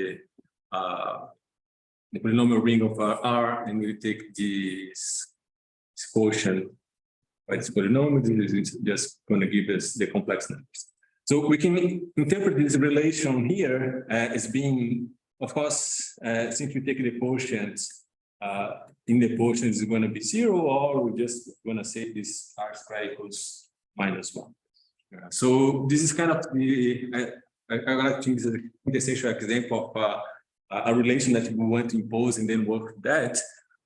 But in general, we can do these two things, just say the elements that want to be 0, polynomials that want to be 0, or we can think that we have two polynomials and then they want to, they are the same.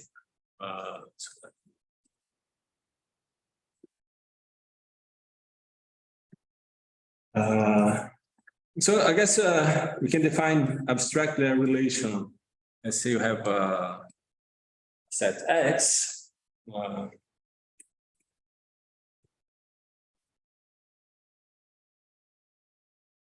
And I put on the free algebra.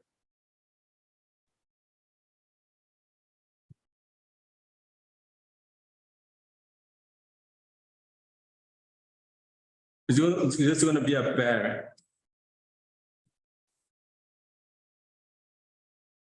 of these polynomials on non-commutative variables.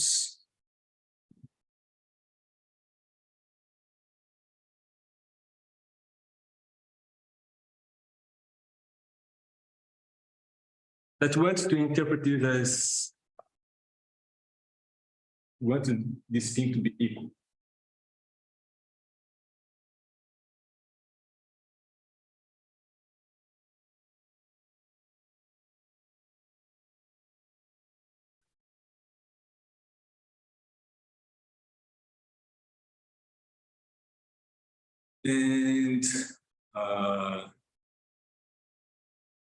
And and I guess we can define let's say we have a set of these set of relations.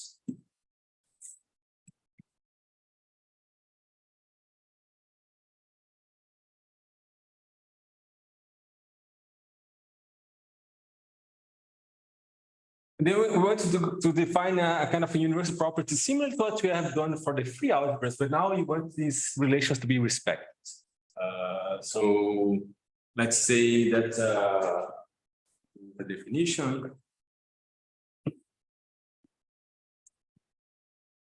and some people here use the word free instead of universal, but I don't want to use free because I want to leave free just for the free object. So I'm going to call it this universal. So it's not A and D, but let's say so universal R algebra.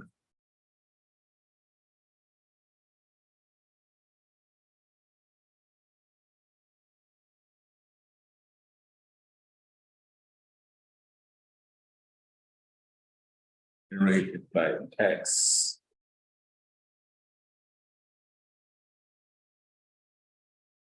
in a set of relations.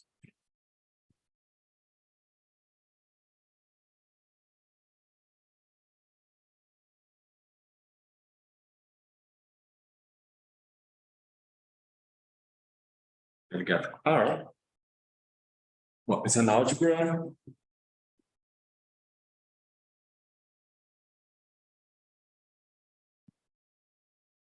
Or it's a AX. Again, we need a function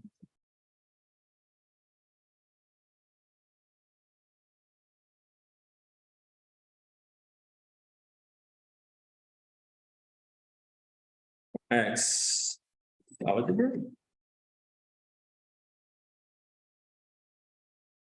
Well, the first thing that we need is that when we extend this map,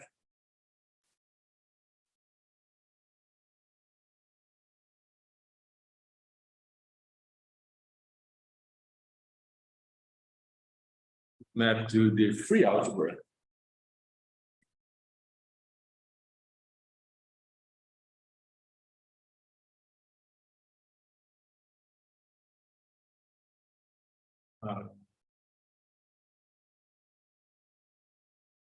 We want this that the equality hold.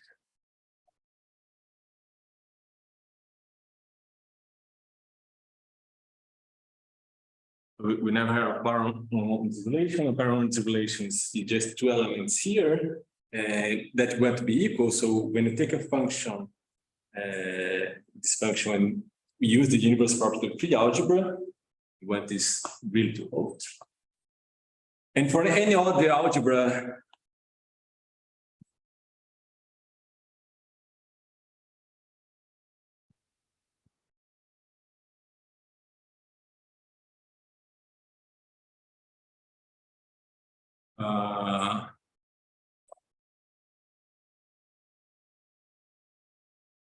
let's see, I'm going to write directly homomorphic, let's say, actually should be better.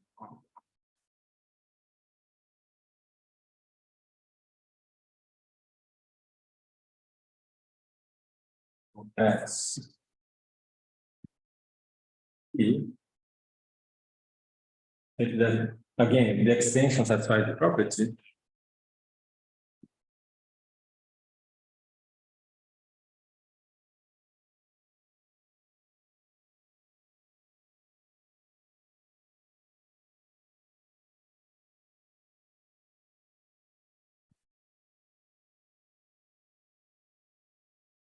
the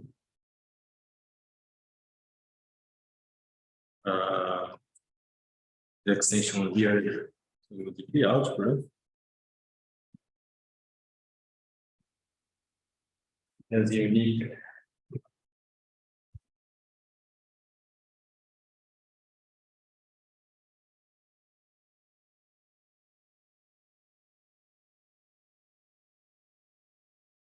often say tilde algebra B. That's fine, same thing as we had before. It's tilde composed tilde addition.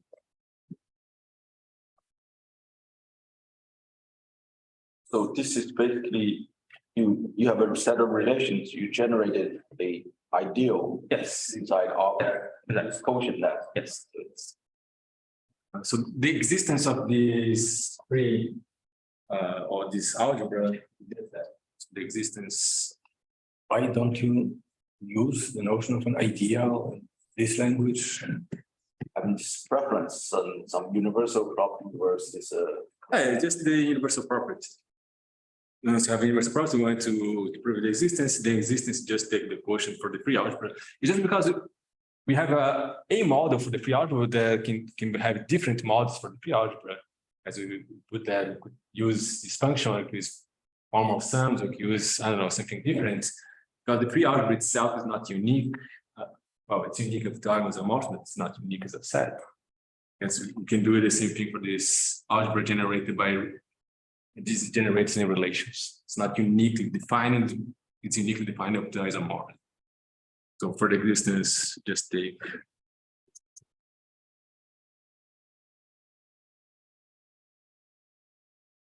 two-sided ideal.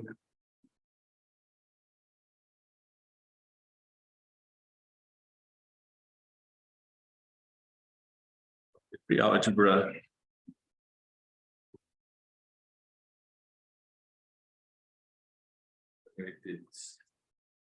Let's see, just have the deal, let's say I are generated by all the differences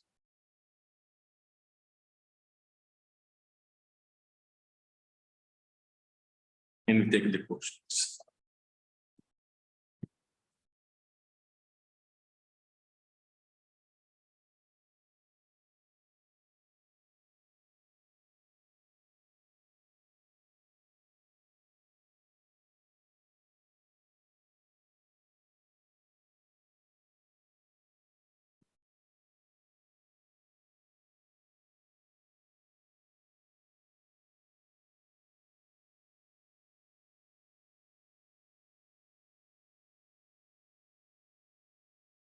And the thing here is that there is always an algebra that generates the relation as long as the relation is just given by polynomials on the three variables, non-commuting variables associated with the generators. Because we have the free, we just take this quotient, this is going to work out fine. And for star algebras, we can do the same.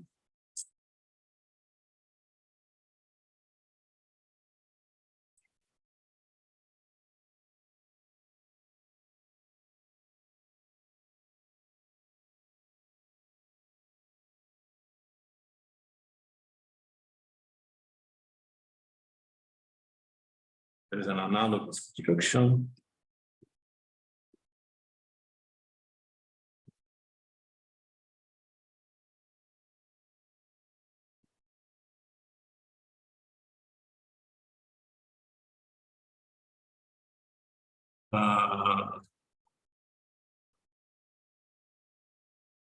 Using that the free algebra generated using the stars. And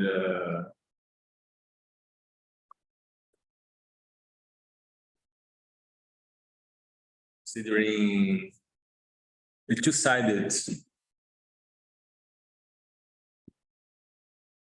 self-adjoint ideal,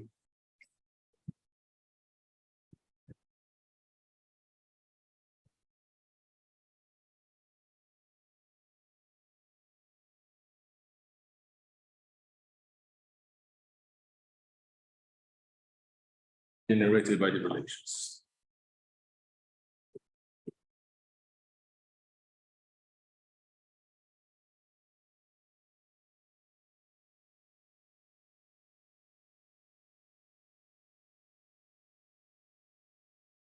Or more precisely, it really should be not the relation itself, but the difference of elements in the relation.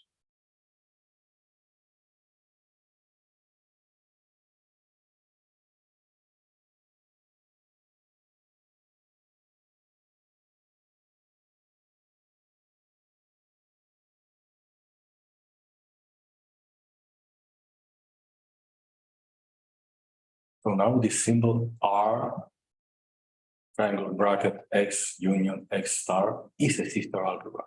No, star. Not C. It's a star algebra.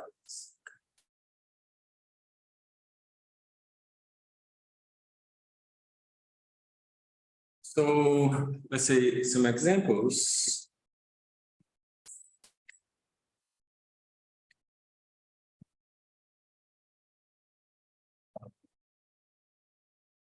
So if you want to put a unit in the algebra, we can always add these extra elements.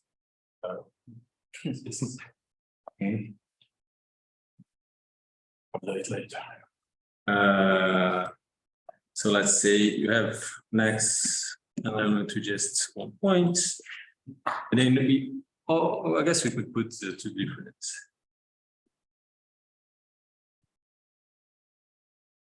Element u and put the relations that u squared equals u, x equals x, and x u. There are the relations. Then what we have here is just because in our construction we are considering the non-unit of XU should be X, yes, not U. should be x, yes.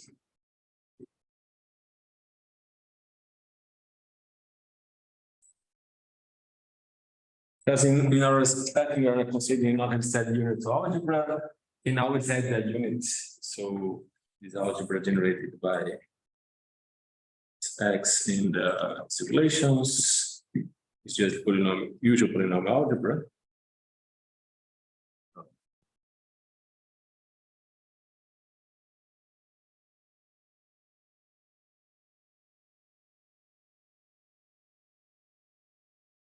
Or we can do this in a more general setting. Let's say we take an X in set.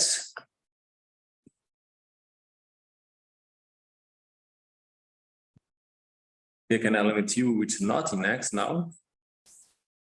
And then you consider, say, X prime as being X union unit. Then you impose the same relation as before. U square equals U, X equals X, and XU equals X.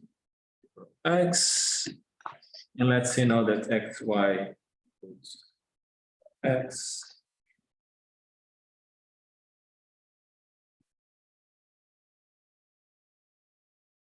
Or X and Y in this set.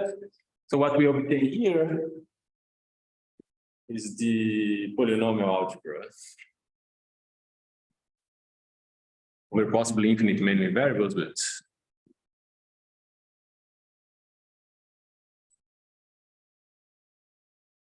another thing that we were doing is that if you take the set XU, with the same relations, square root U, X equals X, U equals X, U.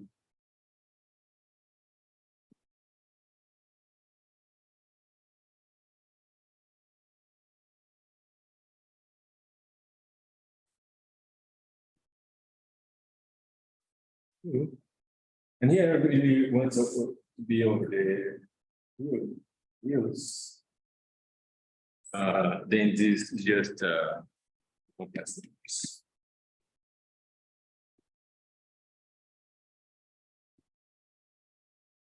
In the second example, are the square brackets indicating that it's commuting? Yes, yes.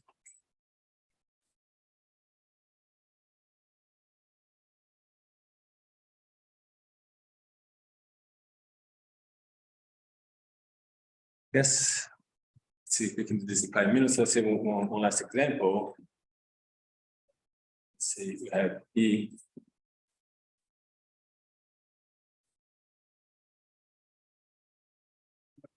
F.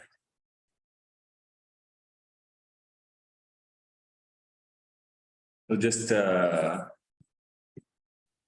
put this here. This is the set of vertices.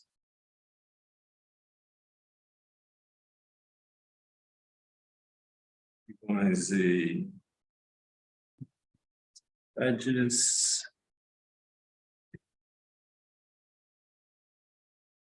Then just have the definition that vertex is regular.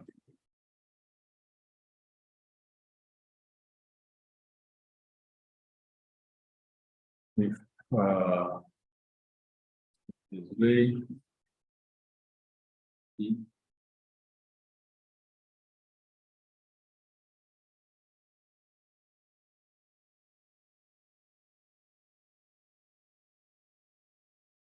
There are finitely many edges leaving vertex V. So these are as functions. Yes, the name of the maps are not important for definition.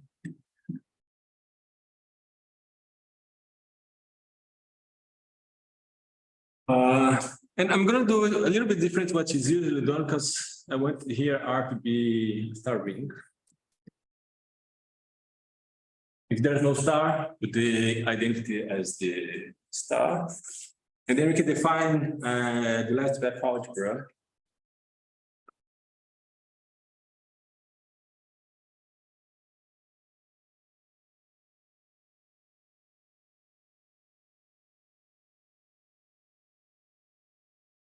RE.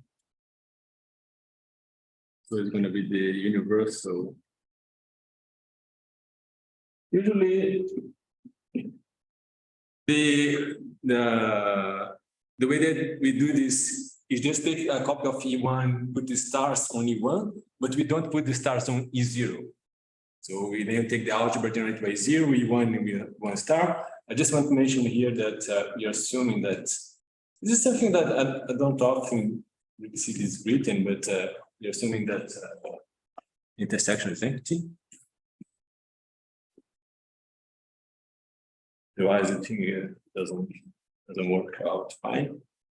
So the universal, you know, what here is star algebra. Generated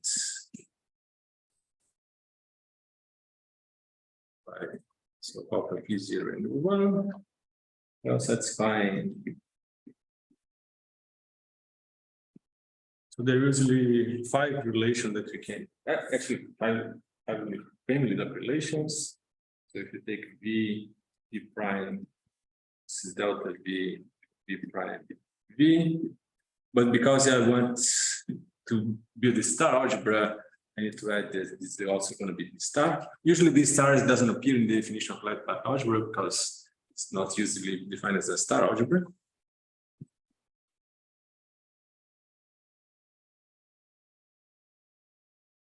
Second, you want as E equals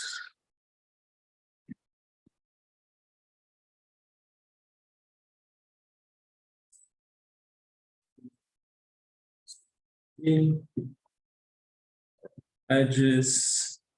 It has something similar to the stars.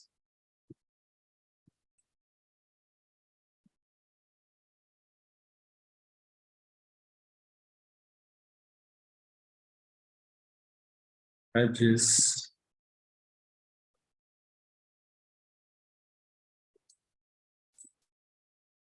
Down to the edge.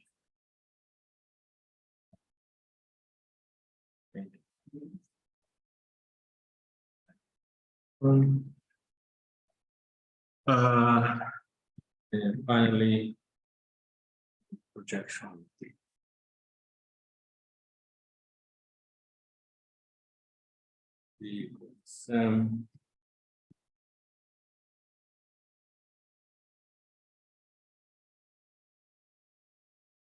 Regular vertices.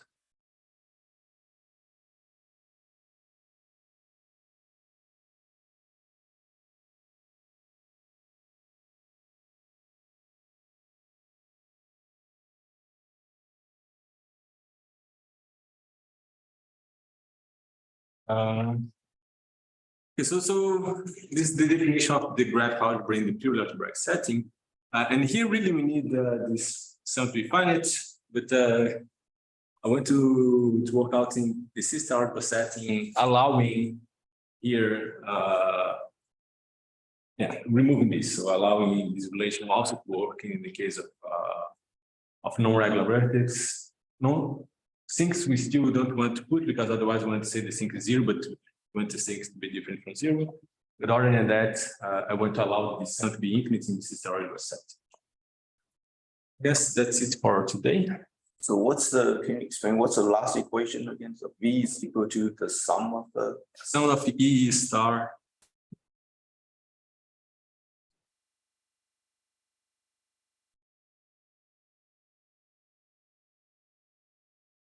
Where E is a vertex starting. Okay. In B. E times. In terms of the algebra or the sister algebra, yes, say it's just saying that with something that's why people sometimes use different convention. You were saying that the initial projection of the spatial isometry is the range of T, and here just saying that when you sum the final projections associated with spatial isometry, if they all start at the same vertex and consider all of them, then it's the. And I have the following question. If you look at your condition number 3, this one. Yes. Instead of this condition, I would put just the condition that all vertices are self-adjoint. No, it comes from one. That's one. Comes from one. Oh, sorry. Yeah. Okay. So sorry. Yes, I didn't notice the second part. Of course, yes, it comes from one. Yeah, of course, right. But doesn't it follow? I mean, do you really have to assume it? If you have a star algebra, and R of E is a vertex, S of E is a vertex, so you just star it and it's a star algebra. So this relation 3 follows from the relation 2. Why do you assume it? No, because 2 uses the source, not the range. Sorry. No, 2 use. I guess you're right. Yes, no, it's right. I think that the other is right. Yeah. Okay, just double checking. Yeah, okay. You're right. If you take the star algebra, Together with 1. If you don't have 1, then 3 does not follow. And you could add a 0. V is equal to V star. yes. And 1 Yeah, I guess if you want to take star algebra, indeed this third condition is really not needed. Because it's so used for the other definition, in the other definition, then we use this, but here actually don't. Yeah, it was just a sanity check because, I'm very much in favor of introducing graph sister algebras this way instead of having this sub-projection condition. Okay, so I'm very much emotionally attached to the condition number 2. And because I overlooked this condition of self-adjointness of vertices, I thought that maybe there is another trick, and you write condition number 3 because you want to avoid writing that vertices are self-adjoint. No, but it's just a redundancy. Okay, Yes, I'm yes. happy. Okay, and it's already 5 minutes past. So thank you so much for the first installment. Thank you. I stop recording and we resume at 4 p.m. on Wednesday. Okay.